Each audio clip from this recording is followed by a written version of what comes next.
Oh my God, you wore green too? Obviously. What were we reviewing? Evergreen. Oh yeah. Is this great? Check out the video. You'll find out.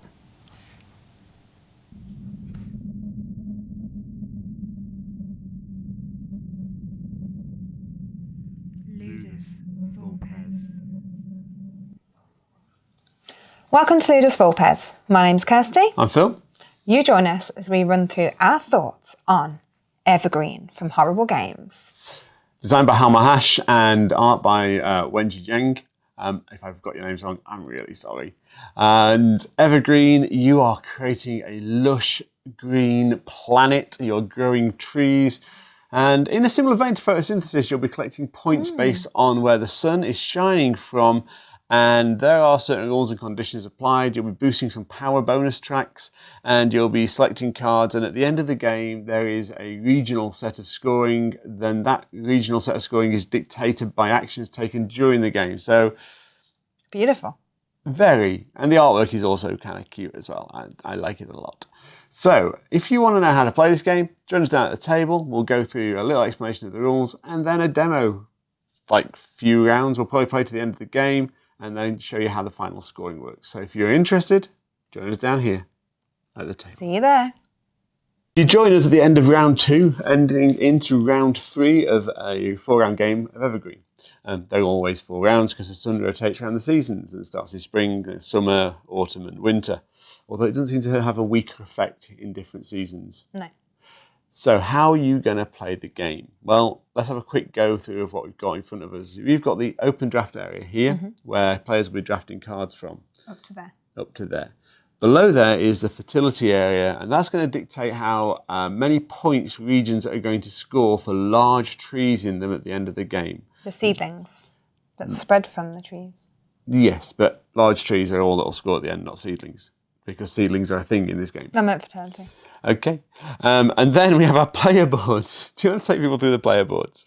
Okay, so there are, at the top, you have your power areas, and these are dictated by the number of sprouts you can plant, the number of small trees you can plant, the number of large trees you can plant, buds, which are straightforward victory points, lakes that you may build, and also shrubs.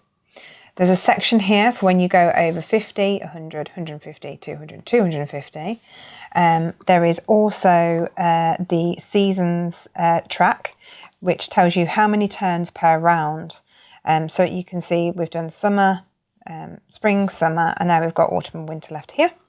And then around the edge here is your sun track. So each season, the sun beautifully fits into the board and moves around. This bit here, we've got, these are the 4 actions that you can do. So you can either A, plant 3 sprouts, B, do 2 changes, so like growth changes. So from a sprout to a little tree. To a small tree to a large tree. So little tree to a large tree. These 3 icons here. Yep. Just put them on the table. You can plant a sprout and carry out a growth change. And then you can, the D option is plant a sprout anywhere or carry out a growth action anywhere. You'll see in the centre of the board is the planet. They are dictated by the different logos in the background which match these on the card, so you know where to have your actions.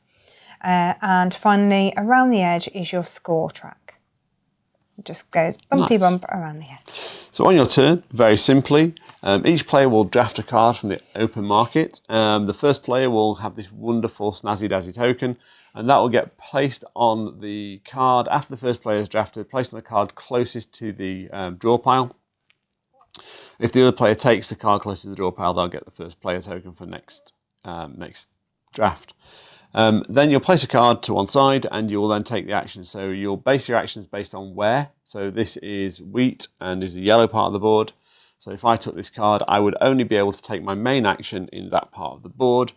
Then you choose your main action. Kirsty just explained them. So it'll be A, B, C or D down here. And then you have the power of the card. And in this case, this is upgrade your big tree. So you would upgrade your tree track, and that would allow me to upgrade anywhere on the board. The powers are always anywhere on the board. one small tree to a big tree.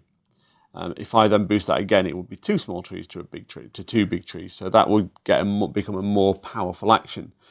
There will be 1 card left after all players have drafted cards, and that card will move down to the fertility area.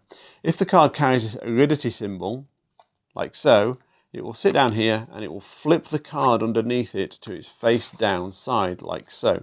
And what that means is, at the end of the game, these fertility symbols will be multiplied by the large trees in the area to dictate how many points. So the aridity can really change and swing the way the points are scored within the game. Each round, at the end of each round, there will be a point scoring game section, which you'll score points for 2 factors. 1, the sun will shine and will collect points based on how many trees are facing the sun. Small trees cast a shadow of 1, so in this instance, in this end of this round, this tree will gain a victory point. This tree is shadowed by the smaller tree in front of it, will not, but if this was a tree behind it, then that one would. The big tree casts exactly the same type of shadow, but 2 spaces instead of 1. So anything that's 2 spaces behind a big tree won't collect you any points. The sun, so that's how the sun points work. And then the other points are going to be 1 point per section in the largest forest. So at the moment, this is my largest forest area and will get me 1, 2, 3, 4, 5, 6, 7, 8, 9, 10 points. And as I grow that, it will score me more and more points. And as you can see, every season, the points will cascading at larger and larger and larger. And so the game progresses. So we are at the start of our autumn or fall for our American viewers, and we will get to draft 3 times. So I am currently the first player. Now, I will draft this one, actually. There's a couple of reasons I'm drafting this one. One, I don't want these fertility symbols here because Kirsty's already got a few things there. Actually, she can grow a lot of things there. More importantly, I want this bush at the end of it, or this shrub at the end of it. So that's going to be my choice. This is going to go there. Right. Well, that took my choices away, didn't it? No, you have 2, actually. No, I know. of the ones I had. Okay. Looking at my board, I don't actually have anything in the snowy area at the moment. So I'm not too much peril if something was to go wrong, whereas I can see Phil is currently growing trees here. So I think I'm going to take this one. I'll become first player. And I lose my 2 fertility points in the tundra. So now we take the actions on associated with the card. So I can do an A, B, C or D action in the wheat field or the wheaty area. And I will plant me 3 sprouts, which is one of my actions. Okay. So 1, 2, 3. I will do 2 growth actions in the wheat area. And so I'll get 2 small trees and turn my sprouts into small trees. So 1 there and then 1 here. Those sprouts go back. Then I look at the card and take the power on the card, which is increase your large tree by 1. And then I can anywhere on my planet convert a small tree to a large. And I'll be doing similar, but I'm taking a shrub. I'll move my power up, and I can now take 2 shrubs when I take that power. So I'm going to get 2 of these. The beauty of shrubs, they don't score your points during the game. What they do is connect forest areas as well, and you don't have to worry about them. They don't cast shadows. So they're really useful for connecting things together. That's going to go there. And that is going to go... I'm going to put there. this one here, because it's not going to do any effect there. And that's the end of that card. That's the first draft, and then we move into the next draft. These cards are wild, and apparently we're getting a lot of them. So these are wild cards. These can be, you get the actions in any area you choose. So I'm first player. I believe I am going to... let's have a look. I will put this one here, and I'll take this one. And I will take this one and become first player. So I get to do some upgradey things. The card that's left goes on to the area. It matches. So I get to do... I'm going to carry out anywhere in my planet, which is rather nice. 2 growth actions. So I'm going to take 1, I'm going to take one of those. 2. And Going to I'm also going to take another one of those as well. increase this one to the next stage up. And then I need to do the same again with another, which I think is going to be... The twig is actually what I'm going to take. Yeah, happy. Here. Maybe not there. No, there. That's fine. No, it's not. Oh, And then my power is I get to upgrade 3 twigs to trees. So we're going to do this one because it doesn't affect the shadow. So we get 3 trees. My power is to increase the shrubs, and then I will place 2 shrubs anywhere on my board. So I'll get those now.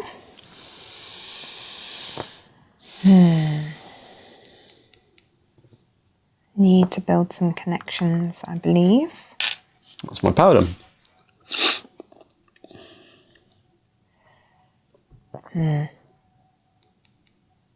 Interesting. I'm not sure I can do anything that's going to help. So I'll put 1 there and 1 there. Okay. And hopefully I can focus on growing this one so that that will then all be connected. So the final draft of the round. Yes, indeed. You're first player. I am. I am.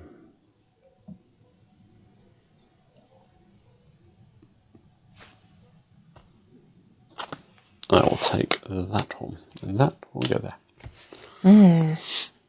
Okay. I wanted to do something here, didn't I? So I will take the orange card. This one will go here to increase the green area. I become first player next time. So I'm going to take a twig and... Oh no, upgrade it. that was on that one, wasn't it? Yeah, it was. So I So maintain my Sorry, first playerness of got it that all. wrong there.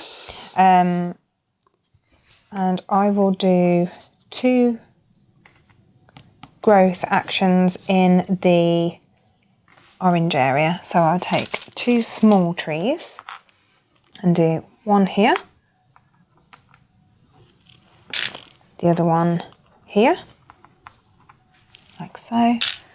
Then I get to increase the small tree track, and then anywhere I get to upgrade a sprout. A small tree to a big tree.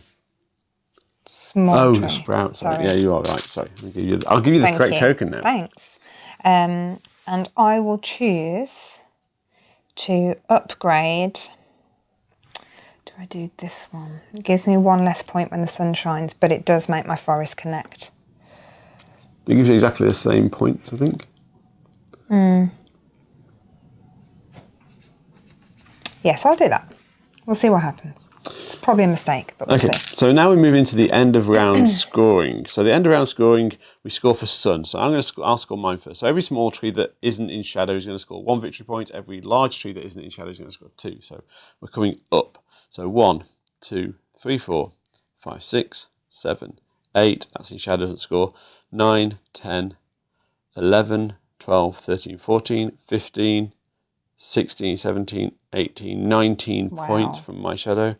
So that's 1, 2, and that moves this one down to there. So that's 63 for me at the moment. So how about your light? Let's see. So 1, 2, 3, 4, 5, 6, 7, 8, 9, 10, 11, 12. Right, let's start again then.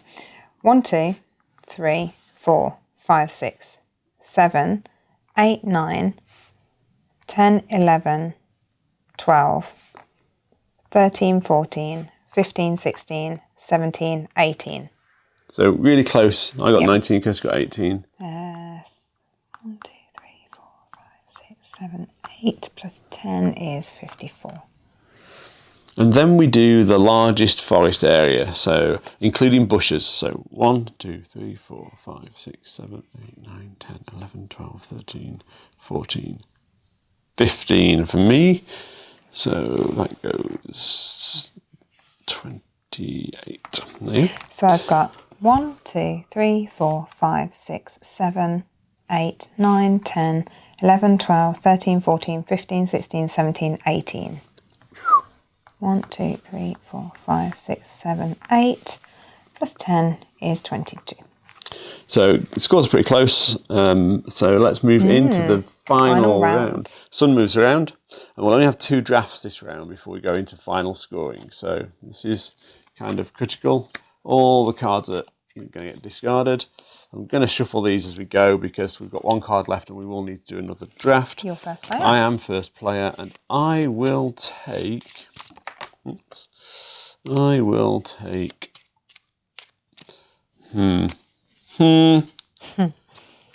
I will take this one. Okay. And that will go there.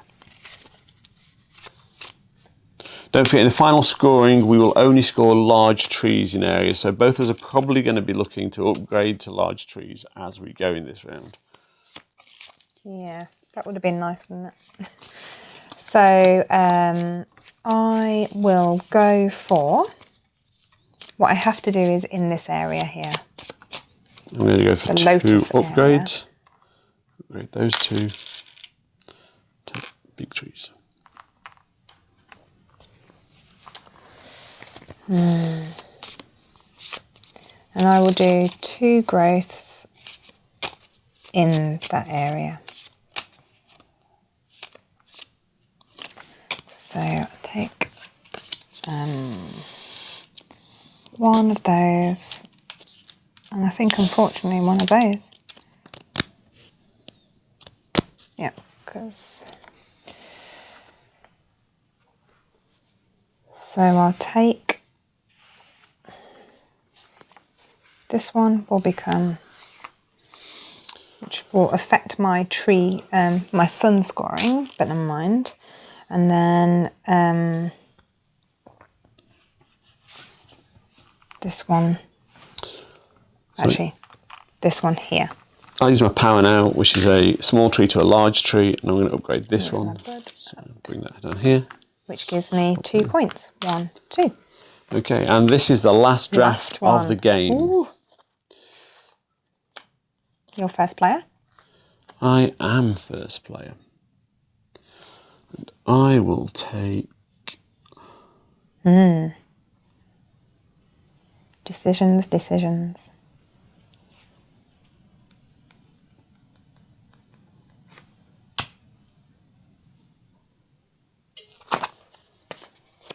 Okay.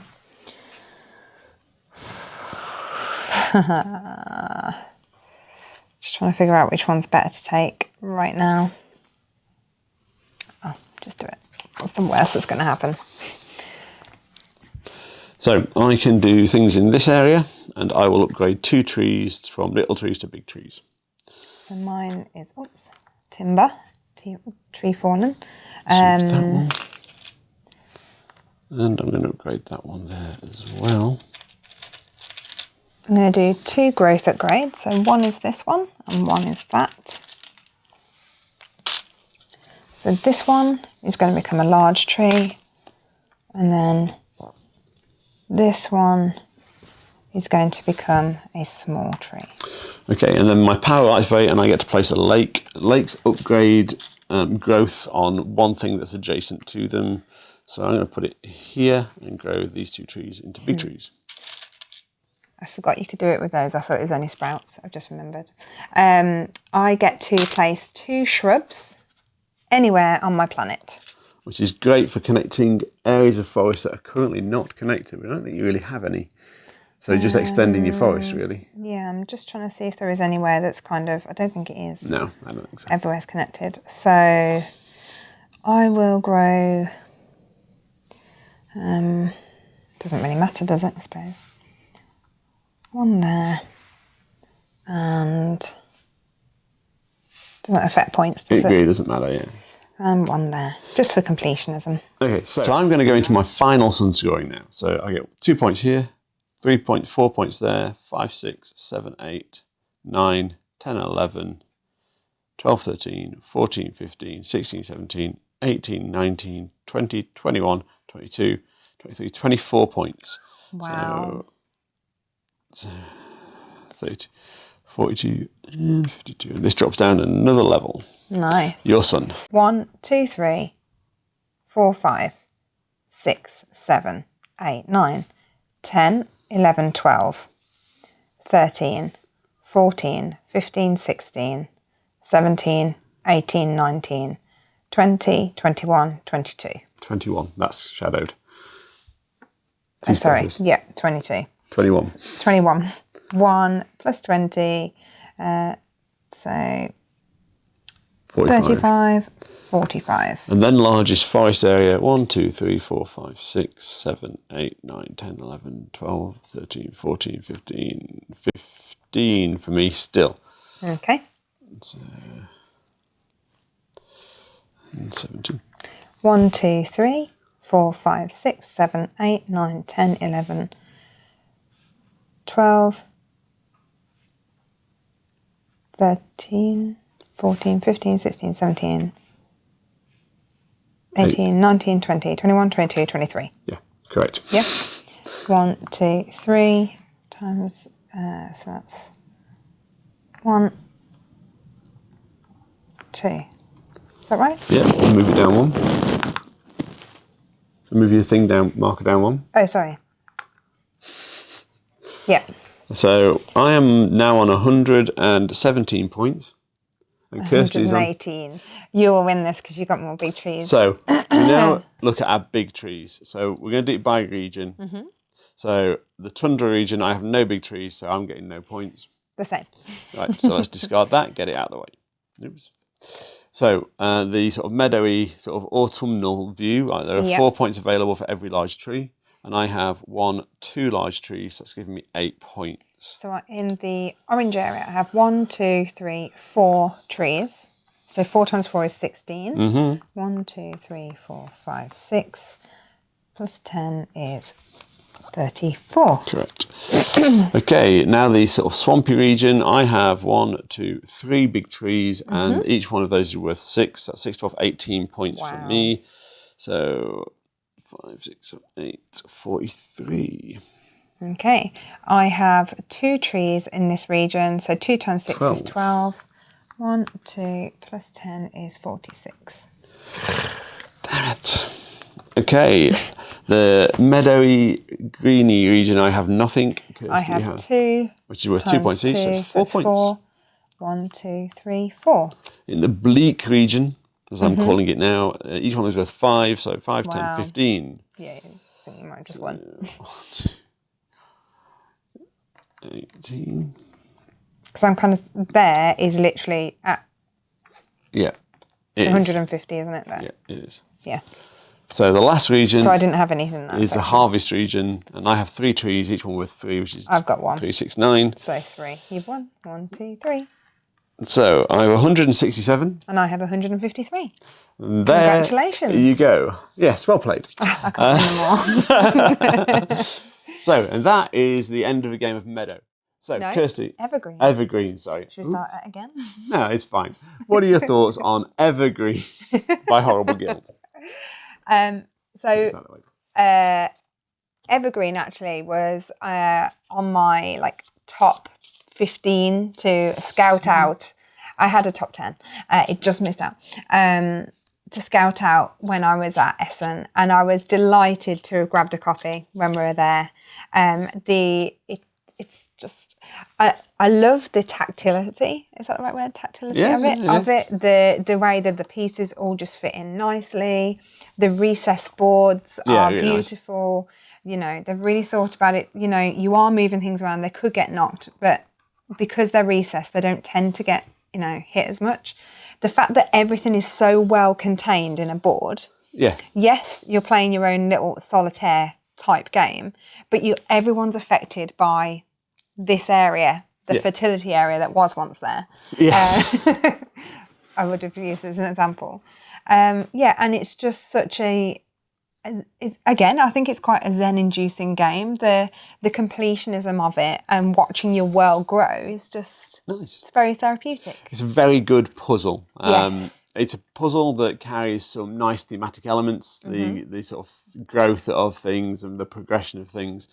And you're balancing a race to large trees, because large trees cast more shadow, against collecting points during the game. And that's a real nice balancing point and a balancing act for any player to manage.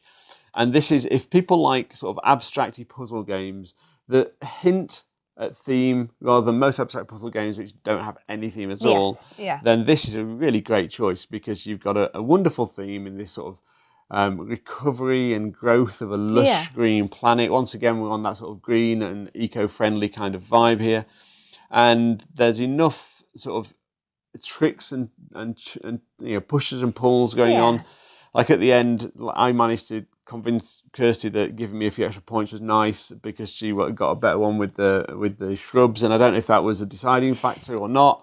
But you're leaving cards that make your opponents make tough decisions as well, and that's really great. That's a lot of fun there. Yeah, I think it's one of those games that will bring back to the table time and time again. It's not a long play time. I think the box says 45 to 60 minutes.